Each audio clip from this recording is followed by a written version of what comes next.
السلام علیکم ناظرین، پروگرام کا نام ہے پورا سچ اور میں ہوں آپ کا میزبان ذوالفقار راحت۔ ناظرین، پورے ملک کے اندر عمران خان کی بیماری زیر بحث ہے۔ ڈاکٹرز نے ان کی بیماری کے حوالے سے باقاعدہ رپورٹ جاری کر دی ہے، جس میں کہا گیا ہے کہ اینک کے بغیر ان کی بینائی 6/24 اور بائیں آنکھ کی جو بینائی ہے 6/9 ہے، اور اینک کے ساتھ دائیں آنکھ 9/6 اور بائیں آنکھ 6/6 ہے، اور اس کے ساتھ ساتھ کچھ ڈراپس ان کو ریکمینڈ کیے گئے ہیں اور کچھ رپورٹس کا کہا گیا ہے۔ اور عمران خان صاحب کے جو ذاتی معالج ہیں ان کو بھی بریفنگ دی گئی ہے، اور گوہر علی خان اور راجہ ناصر عباس کو بھی اس رپورٹ کے حوالے سے بریفنگ دی گئی ہے۔ اور چیف منسٹر پنجاب مریم نواز شریف نے کل ایک دعاندار جلسہ کیا، اور اس جلسے میں انہوں نے بھی عمران خان کی ماضی کی کچھ سٹیٹمنٹ چلا کر سکرین کے اوپر ان کو یاد کیا۔ اور عمران خان صاحب جب اقتدار میں ہوتے تھے اور نواز شریف صاحب جیل میں ہوتے تھے تو عمران خان صاحب کس طرح جیل کے باسیوں کے بارے میں گفتگو فرمایا کرتے تھے، یہ بھی آپ کو سنوائیں گے پروگرام کے آغاز میں، اور ساتھ ہی ساتھ یہ بھی اپڈیٹ کرتے جائیں کہ 10 سابق کرکٹ کے کپتانوں نے ایک تحریر بھیجی ہے شہباز شریف صاحب کو، جس میں انہوں نے ریکویسٹ کی ہے کہ عمران خان کے علاج کے معاملے میں کوتاہی نہ برتی جائے، ان کو پراپر علاج کی سہولت دی جائے۔ ساتھ ہی ساتھ علی مین گنڈا پور صاحب نے ایک نیا بم پھوڑا ہے، ویسے تو وہ بڑی بڑی باتیں کرنے کے عادی ہیں۔ انہوں نے کہا کہ محسن نقوی واحد شخص ہے جنہوں نے عمران خان کے لیے بڑی ایفرٹ کی ہے۔ اب پی ٹی آئی پوری سر پکڑ کے بیٹھی ہوئی ہے کہ اگر محسن نقوی صاحب عمران خان کی رہائی کے لیے ایفرٹس کرتے رہے ہیں تو جو ہمارے لوگوں کو ڈنڈے لگتے رہے ہیں وہ کون مرواتا رہے۔ تو یہ ایک عجیب و غریب بحث پیدا ہو گئی ہے پورے ملک کے اندر۔ اس سارے موضوعات کو آج کور کرنے کی کوشش کریں گے۔ میرے ساتھ جو مہمان آج شریک گفتگو ہوں گے، بریگیڈیئر فاروق حمید صاحب سینئر تجزیہ کار ہیں، ہمارے ساتھ موجود ہیں زوم کے اوپر۔ عارف عباسی صاحب پی ٹی آئی کے سینئر رہنما ہیں، وہ بھی ہمارے ساتھ موجود ہیں جی ویڈیو لنک کے اوپر۔ بہرامند تنگی صاحب مسلم لیگ نواز سے تعلق، سینئر رہنما سینیٹر، اور ذوالفقار علی بدر اور doctor case Aslam later on وہ بھی ہمیں جوائن کریں گے۔ عارف عباسی صاحب، آپ سے اگر آغاز کر لیں تو آپ یہ ذرا تھوڑی اس کی تصحیح فرما دیں کہ علی مین گنڈا پور صاحب کہتے ہیں کہ محسن نقوی صاحب نے تو بڑی خان صاحب کی رہائی کی بڑی ایفرٹس کی ہیں، تو آپ لوگ ایویں محسن نقوی صاحب کو برا بھلا کہتے رہے ہیں، وہ تو آپ کے محسن ہیں۔ بسم اللہ الرحمن الرحیم۔ ذوالفقار صاحب بہت شکریہ۔ دیکھیں، محسن نقوی صاحب ہماری سیاسی تاریخ کا ایک ایسا کردار ہے کہ جن کے جو کیریئر ہے، جو نگران وزیر اعلیٰ سے شروع ہوا اور ابھی سینیٹر، دین یہ وزیر داخلہ، اتنا بدنما کردار پاکستان کی عباسی صاحب کی آواز ذرا زیادہ کریں جی۔ ہاں، دیکھیں آپ 25 مئی لاہور میں جو ہماری ریلی تھی، وہاں جس طرح گاڑیاں توڑی گئی، جس طرح لوگوں کو مارا پیٹا گیا، اور اس کے بعد آپ آ جائیں آگے 9 مئی پہ، اس کے بعد آ جائیں آگے 26 نومبر پہ، جتنے بھی ہمارے احتجاج ہوئے، چاہے وہ جب وزیر داخلہ ثناء اللہ خان صاحب تھے اور یہ وزیر اعلیٰ تھے پنجاب کے، وہ مظالم، اور اس کے بعد جب یہ سو کالڈ الیکشن ہو گئے، ایک متنازعہ غیر نمائندہ طاقت کے زور پہ قابض ہو گئے کچھ لوگ اقتدار پہ اور پارلیمنٹ پہ، اس کے بعد جو ہمارے ساتھ ہوا، ہمارے گھروں کو جس طرح توڑا گیا، ہماری خواتین کی بے عباسی حرمتی صاحب کی گئی، آپ تو لوگوں کا اغوا کیا گیا۔ عباسی صاحب آپ یقیناً جب سٹرگل میں صداقت تھے، عباسی کو علی مین گنڈا پور صاحب چونکہ اسٹیئرنگ کے اوپر تھے، وہ سارے احتجاج کو لیڈ کر رہے تھے، ڈائریکٹلی ان کا رابطہ تھا۔ اگر علی مین گنڈا پور صاحب یہ کہہ رہے ہیں تو پھر اس میں محسن نقوی کا کیا قصور ہے؟ علی مین گنڈا پور صاحب کو کہیں، ان کی پھر اطلاع غلط ہوگی۔ ذوالفقار صاحب، اب مجھے نہیں پتا علی مین گنڈا پور کس موڈ میں تھے، ادروائز آپ دیکھیں نا، گراؤنڈ ریالٹیز دیکھیں، ابھی زمینی حقائق دیکھیں کہ عمران خان سے کیا کوئی قیدی چاہے جتنا مرضی کرمنل ہو، اس کے گھر کے افراد کی، اس کے ڈاکٹرز کی ملاقات 3-4 مہینے کوئی بند رکھ سکتا ہے؟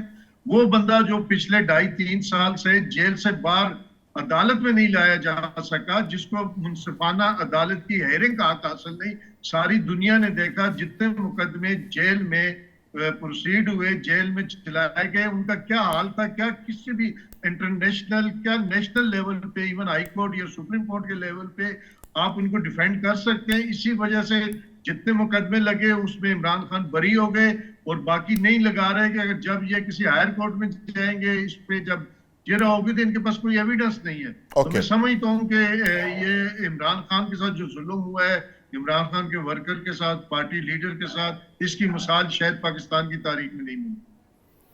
علی بدر صاحب، آپ کے لیڈر نے بھی ایک بات کر دی، زرداری صاحب نے. انہوں نے کہا کہ اب جیل نہیں کاٹی جا رہی، ہم نے بھی جیلیں کاٹی ہیں، اور اب وہاں پہ بیٹھ کے عبادت کریں اور اللہ اللہ کریں، ہم بھی عبادتیں کرتے رہیں. اور ساتھ ساتھ مریم صاحبہ نے کل عمران خان صاحب کی پرانی ویڈیوز چلائیں جس میں انہوں نے کہا کہ نواز شریف صاحب کے بارے میں عمران خان کیا کہتے رہے، مریم صاحبہ کے بارے میں کیا کہتے رہے. میرا خیال ہے بحرہ منصب آگے ہیں، ذرا ان سے میں پہلے پوچھوں. علی بدر صاحب دوبارہ پھر میں آپ کی طرف آتا ہوں. سینیٹر بحرہ منصب، آپ ذرا اس کو رسپونڈ کریے کہ نواز شریف صاحب کے بارے میں کل مریم صاحبہ نے جو ویڈیوز چلائی ہیں اور آج کے جو حالات ہیں اور زرداری صاحب کی جو سٹیٹمنٹ ہے، تینوں چیزوں کو کیسے دیکھتے ہیں آپ؟ بسم اللہ الرحمن الرحیم. ذوالفقار صاحب، جہاں تک مریم بی بی کی جو عمران کی فوٹیج چلانے کی بات ہے، آپ دیکھ لیں کہ اس نے، مریم بی بی نے کچھ نہیں کہا ہے، بلکہ مجرم قیدی 804 کی وہ تقاریر، وہ باتیں عوام کو دکھانے کی کوشش کی ہے کہ مجرم قیدی 804 نے میاں نواز شریف صاحب کی بیماری کا کتنا مذاق اڑایا تھا. کلثوم نواز صاحبہ کی، اللہ ان کو جنت الفردوس میں جگہ دی، ان کا کیا مذاق اڑا رہی تھی. اور اسی طرح مجرم قیدی 804 کی زندگی بری پڑی ہے کہ چاہے وہ جب اپوزیشن میں ہوتے تھے یا وہ پرائم منسٹر ہوتے تھے، اس کی سوچ یہ ہے کہ اس نے ہمیشہ مذاق اڑایا تھا. اور آج مکافات عمل ہے کہ آج وہ اپنی بیماری پر سیاست کرنے کی ناکام کوشش کرتے ہیں اور ورکرز کو اپنے لیے ڈال بنانے کی کوشش کرتے ہیں. دیکھیے ذوالفقار صاحب، دنیا میں آپ تاریخ نکال دیں، جب لیڈر بن جاتے ہیں تو لیڈر جیلوں میں جاتے ہیں، لیڈرز مر جاتے ہیں، لیڈرز کو پرابلم ہوتی ہے، لیکن لیڈر اپنی ورکرز کے سے آزادی مانگنے کی بھیک نہیں مانگتے ہیں. ورکرز کو تلقین کرتے ہیں، ہدایات بھیجتے ہیں جیل سے کہ آپ پارٹی کے ساتھ رہیں، آپ ملک کی خدمت کریں، آپ عوام کی خدمت کریں. لیکن پہلے مرتبہ ہم دیکھ رہے ہیں مجرم قیدی 804 کو کہ وہ اپنے حکومت کو بھی اپنی آزادی کے لیے استعمال کرتے ہیں اور اپنے ورکرز کو بھی منتیں کرتے ہیں کہ آئے اڈیالہ جیل کے تالے توڑ دے، اڈیالہ جیل پہ حملہ کرے اور مجھے رہا کروا دے. ابھی جہاں تک مریم بی بی کے جو فوٹیج ہے اس نے دکھا دیا عوام کو. لیکن میں ایک بات آپ کو بتا دوں کہ پاکستان مسلم لیگ نون نہ کسی کے مذاق اڑائیں گے، نہ کسی کی بیماری پر سیاست کرتے ہیں. میں آپ کو بتاتا چلوں کہ روٹین کا چیک اپ ہو گیا تھا اور اس کو پیمز ہسپٹل لے جا کر وہاں پر اچھے ڈاکٹروں نے ان کا معائنہ کر کے، ان ڈاکٹروں نے پھر ان کی فیملی کو، ان کی ورکرز کو وضاحت کی کہ ان کی آنکھیں بھی ٹھیک ہے، ان کا نظر بھی ٹھیک ہے، ان کی صحت بھی ٹھیک ہے، اور ان کو پھر واپس جیل بھجوا دیا. لیکن میں آپ کو بتاتا چلوں کہ اگر پی ٹی آئی والے یا مجرم قیدی 804 یہ شوشے نہیں چھوڑتے ہیں تو اس نے 13 سالوں میں خیبر پختونخوا کی کیا خدمت کی ہے، وہ قوم کو کیا بتائیں گے. یہاں کرپشن کا بازار گرم ہے، یہاں خیبر پختونخوا میں اقربا فروری ہے، یہاں پر کروڑوں روپے، چاہے وہ وارن ٹیرر کا ہو، چاہے وہ تراکی متاثرین کا ہو، چاہے وہ پشاور کے بیوٹیفیکیشن کا ہو. اچھا بحرہ منصب، آپ نے بڑا امپورٹنٹ نقطہ ریز کیا ہے. یہ باسی صاحب سے میں واپس آ کے پوچھتا ہوں کہ علی مین گنڈا پور تھے تو ان کے پاس بھی ایک ہی ٹاسک تھا کہ ان کو رہا کروایا جائے، وہ سارے وسائل اس پہ خرچ ہوتے رہے. سیل افریدی صاحب بھی اسی پہ کر رہے ہیں. تو ذوالفقار علی بدر صاحب، آپ سے میں یہ پوچھنا چاہوں گا کہ زرداری صاحب تو ہمیشہ بڑی مفاہمت کی بات کرتے ہیں، لیکن ایسے موقع کے اوپر انہوں نے بھی بڑا چھکا مارا ہے. انہوں نے کہا کہ آپ چیخے کیوں مار رہے ہیں، ہم نے بھی جیلیں کاٹی ہیں. تو وہ تو موسٹلی اس طرح کی بات کرتے نہیں. کیا وجہ ہے کہ انہوں نے اس طرح کی بات کر دی؟ بسم اللہ الرحمن الرحیم. بہت شکریہ ذوالفقار صاحب، آپ نے اپنے پروگرام میں مجھے انوائٹ کیا. Thank you. دیکھیں آصف علی زرداری صاحب نے اگر اتنی تلخ بات کی ہے یا